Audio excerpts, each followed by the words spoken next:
প্রিয় বন্ধুরা, ইলিশ মাছের মাথা দিয়ে কচুলতির তরকারি দুর্দান্ত লাগে। যদি তোমরাও খেতে চাও তাহলে সম্পূর্ণ রেসিপিটা দেখে নাও। দেখো, আমি কচুলতিগুলো ছাড়িয়ে নুন হলুদ দিয়ে ভাপিয়ে নিয়েছিলাম, তারপরে জলটা ঝারিয়ে নিলাম। এখানে আমি পেঁয়াজ, কাঁচা লঙ্কা আর সর্ষে গুঁড়ো একসাথে বেটে নিচ্ছি।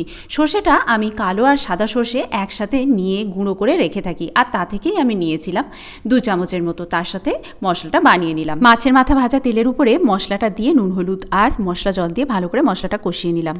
ভাপানো কচুলতিগুলো একটু দিয়ে নেড়ে তার উপরে ভাজা মাথাগুলো দিয়ে দিলাম। বেশি ঘাঁটা করলে কিন্তু মাথাগুলো তাহলে আর খাওয়ার যোগ্য থাকবে না তরকারি, কেননা মাথায় অনেক কাঁটা থাকে। তারপরে একটু চিনি দিলাম। চিনিটা প্রয়োজন মতোই দেয়া ভালো, যে যেরকম মিষ্টি খায়। এই তরকারিটা এমনিতে মিষ্টি ভালো লাগে। তারপরে মশলা জলটা দিলাম, দিয়ে একটু ঢাকা দিয়ে রেখে দিচ্ছি। এই বেশিক্ষণ নয়, 2-3 মিনিট রাখলেই হবে। জলটা শুকিয়ে গেলেই শুকনো শুকনো তরকারি, এটা বেশ সুস্বাদু লাগে।